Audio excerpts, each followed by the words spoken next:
साथियों,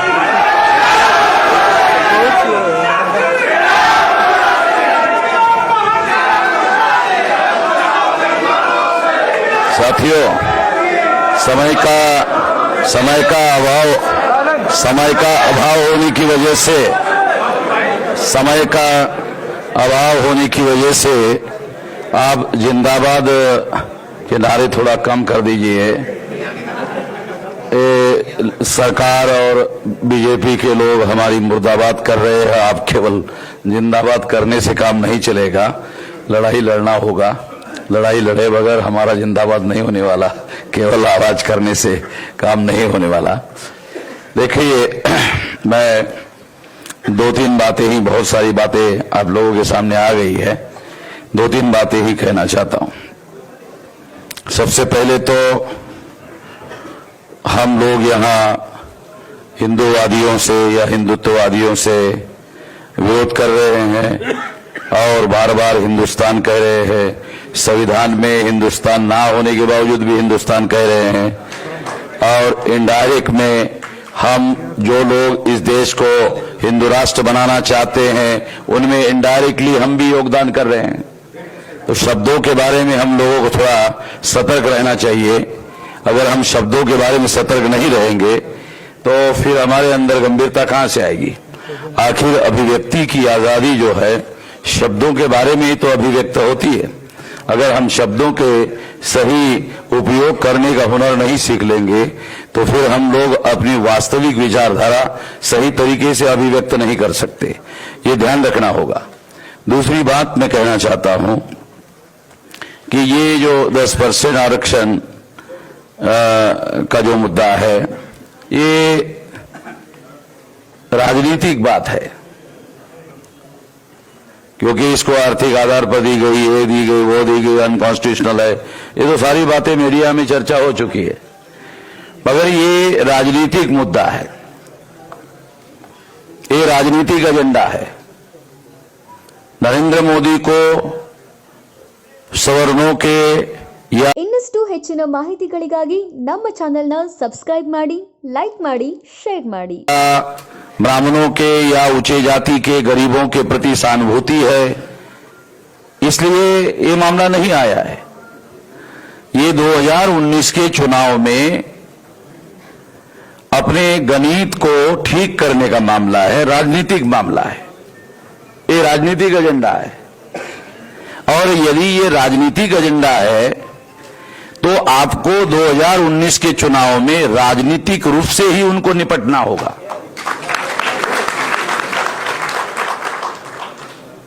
और आंदोलन करते वक्त ये ध्यान रखना होगा कि हमें इन लोगों को राजनीतिक रूप से निपटना है।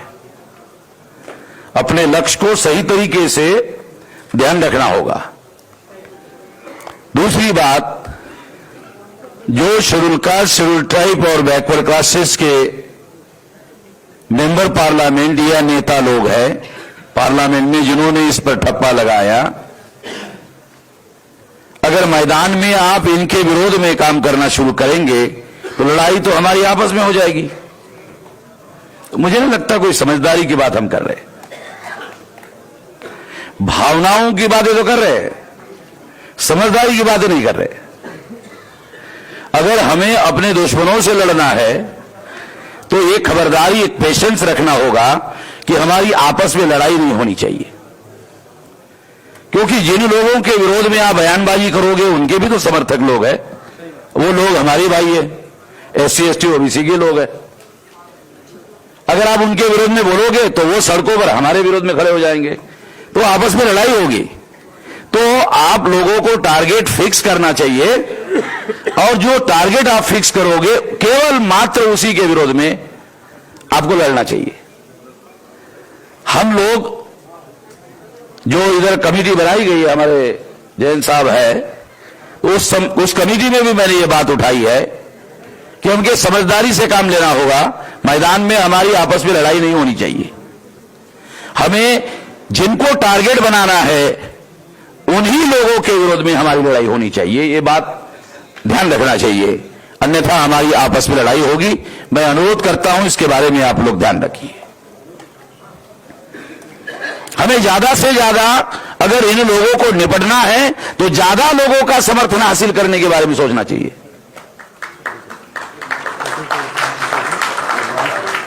और अगर उन्होंने ब्राह्मण एवं तत्सम जाति के गरीबों के समर्थन का मामला उठाया तो यह सारा मामला 85% लोगों के विरोध में है। तो 85% लोगों को जत्थेबंद करने का आंदोलन करके मौका है, अवसर है। करो, तुम 10% ले लो, हम 85% ले लेते हैं, बंदोबस्त कर देते हैं, निपट लेते हैं। इस तरीके पर काम करना होगा। उन्होंने अपनी एक रणनीति बनाई, हमें अपनी एक रणनीति बनानी चाहिए। जिस लड़ाई की रणनीति नहीं होती है न उस लड़ाई को लड़ा जा सकता है न जीता जा सकता है। जिस लड़ाई की रणनीति नहीं होती है ना उस लड़ाई को लड़ा जा सकता है ना जीता जा सकता है। तो इसलिए उनको 10 कहते कि 10 ले लो, 15 में से ही तो 10 निकाला। जो 15 उनके समर्थक में है उसी में से 10 निकाला। 15 का 25 बना दिया, 15 का 25 बना दिया।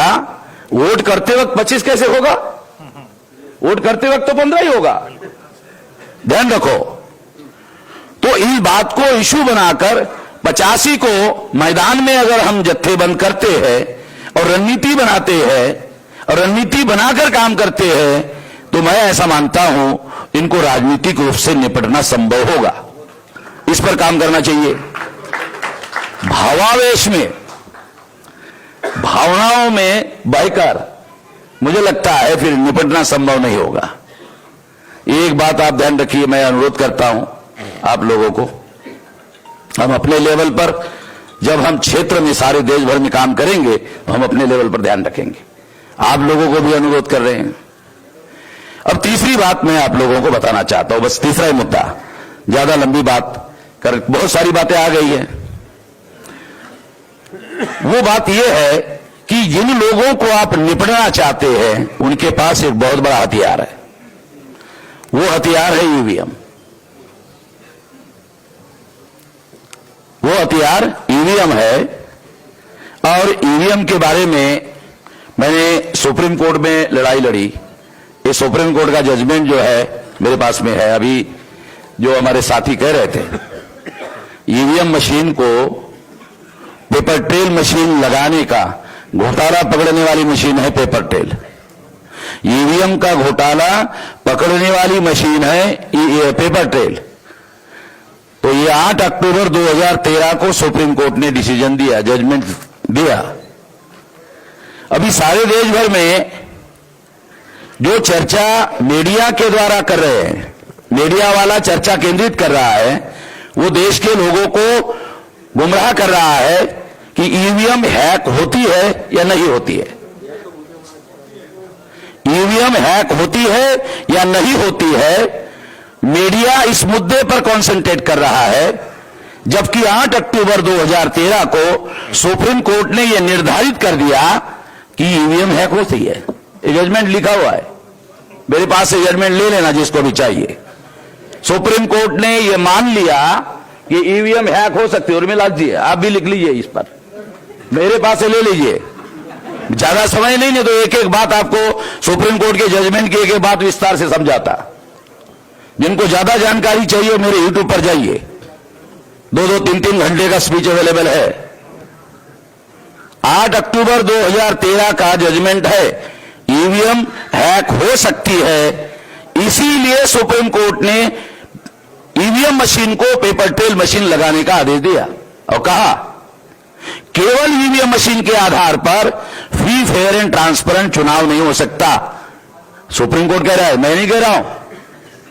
केवल ईवीएम मशीन के आधार पर फ्री, फेयर एंड ट्रांसपेरेंट चुनाव नहीं हो सकता। इसलिए सुप्रीम कोर्ट ने पेपर ट्रेल मशीन लगाने का आदेश दिया 8 अक्टूबर 2013 को।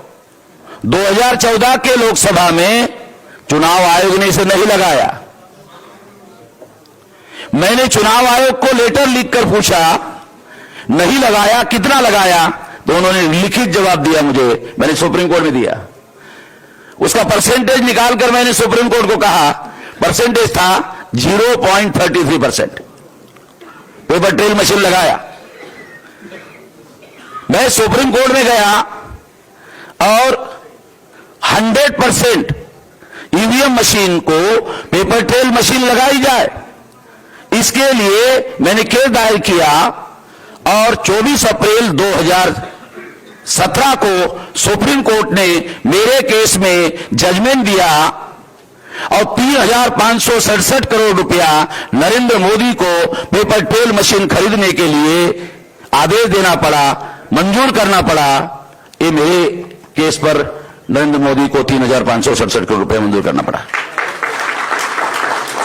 मेरे पास डॉक्यूमेंट्री एविडेंस है कि 100% ईवीएम मशीन को पेपर ट्रेल मशीन लगाने का हलफनामा चुनाव आयोग को कोर्ट में देना पड़ा। यह भी मेरे पास डॉक्यूमेंट्री है। मैंने जो डॉक्यूमेंट सुप्रीम कोर्ट को दिया था वो जजमेंट उन्होंने नहीं दिया। डॉक्यूमेंट्री देने के बावजूद भी मैंने पेपर ट्रेल मशीन से जो कागज बाहर निकलता है उस कागज की गिनती होनी चाहिए, ऐसा जजमेंट सुप्रीम कोर्ट ने दिया। मैं थोड़ा आधा मिनट उसको पढ़ के सुनाता हूं क्योंकि आप लोगों को ओरिजिनल चीज मालूम होनी चाहिए। सुप्रीम कोर्ट ने जजमेंट दिया कि पेपर ट्रेल मशीन से निकलने वाला जो कागज है उसकी गिनती होनी चाहिए। सुप्रीम कोर्ट ने कहा, we have already highlighted that VVPAT is a system of printing paper trail.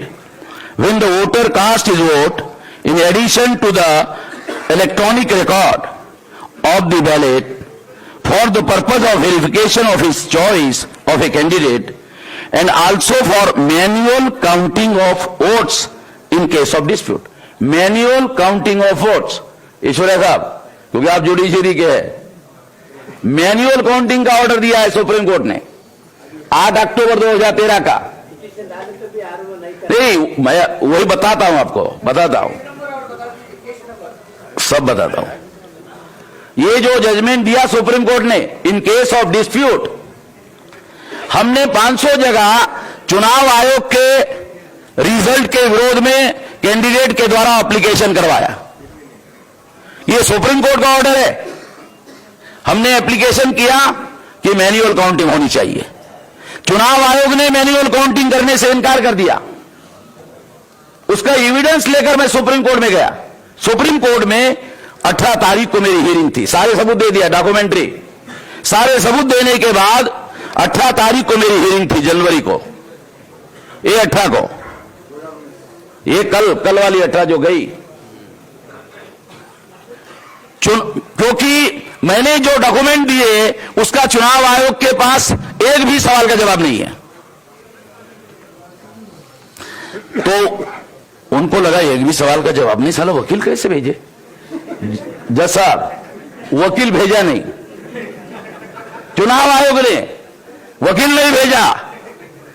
तो जो चीफ जस्टिस के कोर्ट में भी केस थी, वो बहुत गुस्सा हो गया। उसने कहा कि केस पर तो आपने जवाब नहीं दिया। चुनाव आयोग को कहा, वकील क्यों नहीं भेजा? 24 घंटे में जवाब दिया जाए।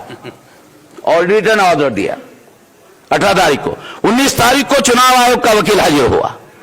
ये क्यों नहीं हुए हाजिर? कहा कि मेरे परिवार में मौत हो गई थी। तो चीफ जस्टिस ने कहा, जूनियर लॉयर को भेज देते ये बताने के लिए कि मेरे परिवार में मौत हो गई। वकील कुछ भी नहीं बोला, चुप रहा। चीफ जस्टिस को विश्वास नहीं हुआ कि ये वकील सच बोल रहा है। उसने दोबारा ऑर्डर दिया, ये जो आपके परिवार में मौत हो गई, ये हलफनामा दाखिल करके कहिए।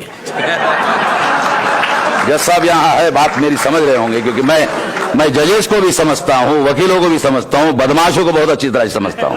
मेरी सबसे ज्यादा नजर जो कॉन्स्टिट्यूशनल पोजीशन पर ऑक्युपाइड है वो ज्यादातर बदमाश लोग हैं।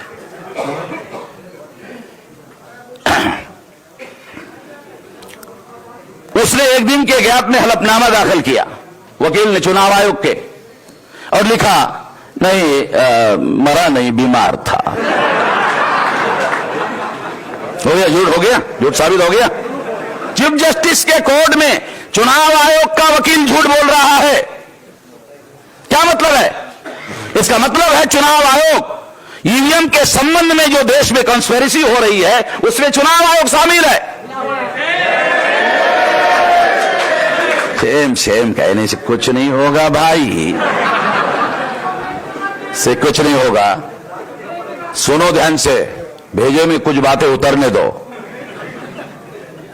जो चुनाव आयोग जो ये कहता है कि ईवीएम मशीन हैक नहीं होती, हैक नहीं होती, और सारे अपोजिशन के लोग ईवीएम हैक होती है इस मुद्दे पर चर्चा कर रहे हैं। मैं विरोधी पार्टी के लोगों को, आप लोगों के द्वारा यह अनुरोध करता हूं कि सुप्रीम कोर्ट ने जो ऑर्डर दिया, पेपर ट्रेल मशीन से जो कागजी मतपत्र बाहर निकलता है, अगर कोई कैंडिडेट रिकाउंटिंग की मांग करता है तो रिकाउंटिंग होनी चाहिए, ये मांग करे विरोधी पार्टी। सुप्रीम कोर्ट के आदेश पर अमल करे चुनाव आयोग, ये मांग करे। झांसी समझ में आ रहा है क्या कह रहा हूं? सुप्रीम कोर्ट ने ऑर्डर दिया हुआ है, ये मांग करे यदि पेपर ट्रेल मशीन से निकलने वाला जो कागज है, अगर वो रिकाउंटिंग में गिनती करने का आदेश सुप्रीम कोर्ट ने दे दिया, जो भी केस अभी है, अगर हुआ तो चीफ जस्टिस ऑर्डर लिखने के पहले, डिक्टेट करने के पहले चोरों को मालूम हो जाएगा कि यह ऑर्डर हो गया है। चोर को पहले मालूम हो जाएगा और टाइप बाद में होगा। जैसे ही मालूम हो जाएगा कि अब इलेक्ट्रॉनिक रिकॉर्ड में हम जो घोटाला करते हैं वो पेपर ट्रेल मशीन में पकड़ा जाएगा, और हर चुनाव क्षेत्र में अब लोग इन केस ऑफ डिस्प्यूट में एप्लीकेशन करेंगे, रिकाउंटिंग की मांग करेंगे, और रिकाउंटिंग की मांग होते ही रिकाउंटिंग होगा। और हमने इलेक्ट्रॉनिक वोटिंग मशीन में जो घोटाला किया वो कागजी मतपत्रों में पकड़ा जाएगा। ये चोरों को पहले मालूम हो जाएगा। इसलिए अगर विरोधी पार्टी के लोग संसद में एक दिन राफेल पर बहुत बंद हो गया, एक दिन सुप्रीम कोर्ट के आदेश पर अमल करने के लिए संसद बंद कर दी जाए, मैं विरोधी पार्टी के लोगों को यह अनुरोध करता हूं। ये सुप्रीम कोर्ट ने जो आदेश दिया, अब आदेश लेने की जरूरत नहीं, ऑलरेडी ऑर्डर किया हुआ है। इन केस ऑफ डिस्प्यूट कैसे शुरू होता है? रिजल्ट आ गया, हारने वाला कैंडिडेट एप्लीकेशन लेके गया, मुझे रिजल्ट मंजूर नहीं है, रिकाउंटिंग किया जाए, हो गया डिस्प्यूट शुरू। सिंपल बात है। और अगर ऐसा होता है तो नरेंद्र मोदी चुनाव नहीं जीत पाएगा। 2004 आखिरी बात, 2009 में कांग्रेस ने घोटाला करके चुनाव जीता। बुरा लगेगा कुछ लोगों को यहां, मेरे पास डॉक्यूमेंट्री एविडेंस है इसलिए बोल रहा हूं। कांग्रेस के कोई समर्थक लोग हैं, मेरे पास आ जाना, उसको सबूत दे देता हूं।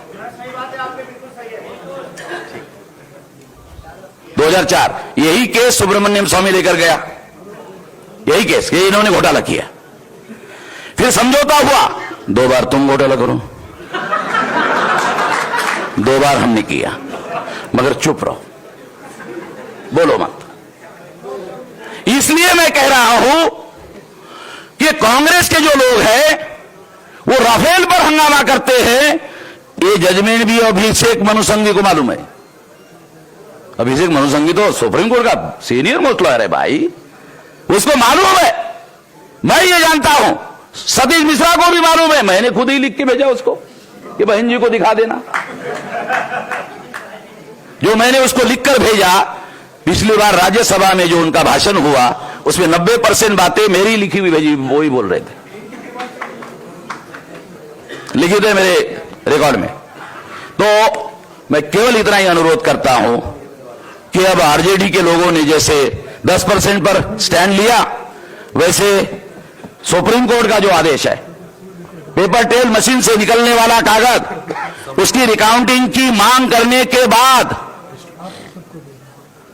अगर कोई मांग करे तो रिकाउंटिंग हो, बस इसके लिए अगर एक दिन पार्लियामेंट बंद हो जाता है तो सारे देश के लोग मालूम हो जाएगा। हम लोग, आखिरी बात, बामसेब, भारत मुक्ति मोर्चा, ऑफशूट ऑर्गेनाइजेशन और बहुजन क्रांति मोर्चा 540 जिलों में हम लोग कार्यरत है। पूरे संगठन शक्ति के साथ इस ये आंदोलन में शरीक है। मंडल साहब को मालूम है भाई, ये हमारा नैतिक समर्थन है। ये नैतिक समर्थन का क्या मतलब है भाई? ये निर्गुण भाषा है, इसका कोई गुण नहीं है। ये नैतिक समर्थन, इसका कोई गुण थोड़ी है। पूरे संगठन शक्ति के साथ इस आंदोलन में हम लोग शामिल हैं, सारे देश भर में, और हमने दूसरे कार्यक्रमों पर पाबंदी लगा दिया। ये ही करेंगे और कुछ नहीं करेंगे, बस इतना ही कहता हूं।